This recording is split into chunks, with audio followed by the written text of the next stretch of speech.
Everyone. आप सभी का मेरे यूट्यूब चैनल स्टडी स्मार्टनेस में आप सभी का स्वागत है। आज से हम स्टार्ट करने वाले हैं इंडियन हिस्ट्री, जो राजस्थान के सभी एग्जामों के लिए महत्वपूर्ण है। और जो आज में हमारा टॉपिक होने वाला है वो सिंधु घाटी सभ्यता के ऊपर होने वाला है। हम फुल डिटेल से चर्चा करेंगे एक एक दिन की क्लास में सिंधु घाटी सभ्यता के ऊपर, और पूरी इंडियन हिस्ट्री को हम पढ़ने वाले हैं वन बाई वन। तो ज्यादा टाइम बर्बाद नहीं करते हुए हम अपने टॉपिक की ओर चलते हैं। आज में जो हमारा टॉपिक है वो है सिंधु घाटी सभ्यता। सिंधु घाटी सभ्यता के बारे में जो सबसे पहले बात आती है कि वो एक नगरीय सभ्यता है। सभ्यता दो प्रकार की होती है, ग्रामीण सभ्यता और नगरीय सभ्यता। तो इसमें से सिंधु घाटी सभ्यता कौन से प्रकार की सभ्यता है? नगरीय सभ्यता है। और दूसरी बात, ये कांस्य युगीन सभ्यता भी है। दैट मीन्स कि यहाँ पर किस धातु का उपयोग किया जाता था? कांस्य का उपयोग किया जाता था धातु में। तो कांसा धातु का प्रमाण यहाँ पर से अपन को मिलता है सिंधु घाटी सभ्यता से, इसलिए कहा जाता है कि ये कांस्य युगीन सभ्यता है। आगे हम बात करते हैं इसके विस्तार के बारे में। इसके विस्तार के बारे में बात करें तो इसका विस्तार है 12,99,600 वर्ग किलोमीटर, यानी कि लगभग 13 लाख वर्ग किलोमीटर के आसपास इसका विस्तार है। और वर्तमान में भी इसका उत्खनन चल रहा है। तो अब इसका जो विस्तार हो चुका है वो 16 से 17 लाख वर्ग किलोमीटर हो चुका है। यदि आपसे ऐसा पूछा जाए कि सिंधु घाटी सभ्यता का विस्तार कितना है, तो एग्जैक्ट तो हो जाएगा 12,99,600 वर्ग किलोमीटर। और पूछ लेते हैं कि वर्तमान में कितना है, तो वर्तमान में हो जाएगा 16 से 17 लाख वर्ग किलोमीटर के आसपास। और इसका विस्तार 3 देशों में है। पहला जो देश है वो है अफगानिस्तान, जो दूसरा देश है वो है भारत, और तीसरा है पाकिस्तान। इन तीनों देशों में कुल मिलाकर ये सभ्यता फैली हुई है। अब इसकी और डिटेल से बात करते हैं कि इसका विस्तार किस प्रकार है। तो इसके विस्तार की बात करें तो नॉर्थ में भारत में एक जगह आती है जम्मू कश्मीर, और जम्मू कश्मीर में एक जगह आती है जिसका नाम है अखनूर, और अखनूर के अंदर है मांडा। और ये मांडा कहाँ पर बसा हुआ है? चिनाब नदी के किनारे बसा हुआ है। तो यानी नॉर्थ में इसका विस्तार कहाँ पर है? मांडा में। और मांडा कहाँ पर है? जम्मू कश्मीर, जो कि चिनाब नदी के पास में है। दूसरी बात करते हैं साउथ में इसका विस्तार कहाँ पर है। तो साउथ में इंडिया में एक जगह आती है महाराष्ट्र में एक जगह है जिसका नाम है अहमदनगर में एक जगह है जिसका नाम है देमाबाद। और ये देमाबाद कहाँ पर बसा हुआ है?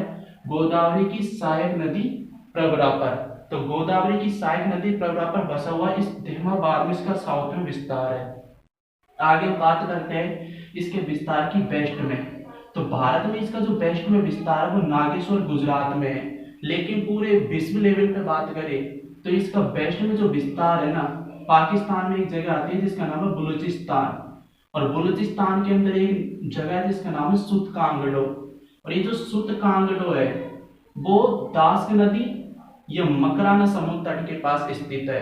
यानी कि पूरे विश्व लेवल पर वेस्ट में इसका विस्तार कहाँ पर है? सुतकांगडो पर। और सुतकांगडो कहाँ है? पाकिस्तान में। और भारत में बात करें तो इसका विस्तार है नागेश्वर गुजरात में। आगे हम बात करते हैं, अपन ने नॉर्थ की बात की थी, भारत में तो इसका विस्तार मांडा में है। लेकिन नॉर्थ में अब बात करें तो विश्व लेवल पे इसका जो विस्तार है, अफगानिस्तान में 2 जगह है, जिस पहले का नाम है मुंडीगोक और दूसरे का नाम है सोतोगई। यहाँ पर नॉर्थ में इनका विस्तार है।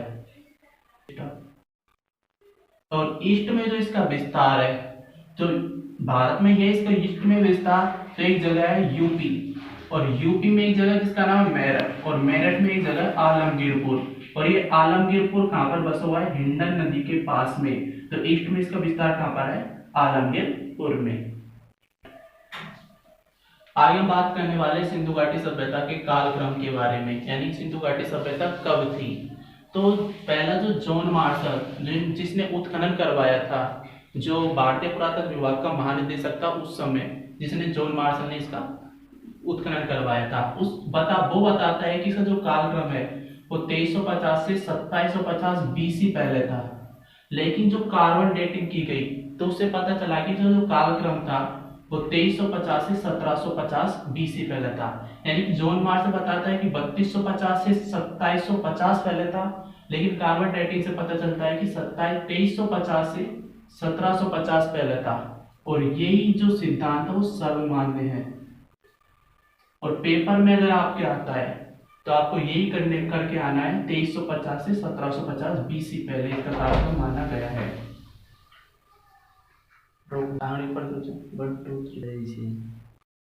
आगे बात करने वाले सिंधु घाटी सभ्यता के निर्माताओं के बारे में, यानी कि सिंधु घाटी सभ्यता को किसने बसाया। तो इतिहासकार बताते हैं कि चार प्रजातियों ने मिलकर इस सभ्यता को बसाया। उनमें जो पहली सभ्यता थी प्रोटो ऑस्ट्रेलोइड, कौन थे? प्रोटो ऑस्ट्रेलोइड। और दूसरे थे भूमध्य सागरीय, और तीसरे थे अल्पाइन, और चौथे थे मंगोलियन। इन चारों प्रजातियों ने मिलकर इस सिंधु घाटी सभ्यता को बसाया था। आगे हम बात करते हैं जो सिंधु घाटी सभ्यता में उत्खनित स्थल है। सबसे पहले हम बात करते हैं उत्खनित स्थल में हड़प्पा के बारे में। हड़प्पा के बारे में हम बात करने वाले हैं। तो हम बात करते हैं कि हड़प्पा स्थित कहाँ पर है। हड़प्पा स्थित है पाकिस्तान में, एक जगह है। पाकिस्तान में राज्य है, ऐसे मान लो पंजाब, जैसे भारत में पंजाब है, पाकिस्तान में पंजाब है। और पंजाब का एक जिला है जिसका नाम है मोंटगोमरी जिला। तो पाकिस्तान के मोंटगोमरी जिले में ये हड़प्पा स्थित है। और कौन सी नदी के किनारे स्थित है?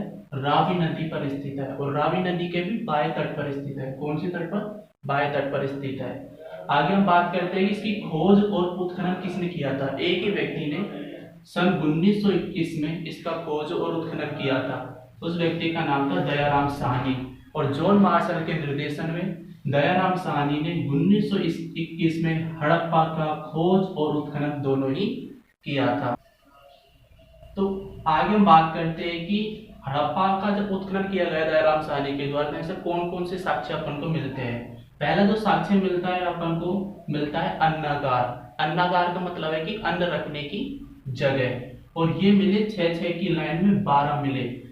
और दूसरी चीज मिली यहाँ से अपन को गोल चबूतरा। ये अन्नागार के पास में गोल चबूतरे बने हुए थे।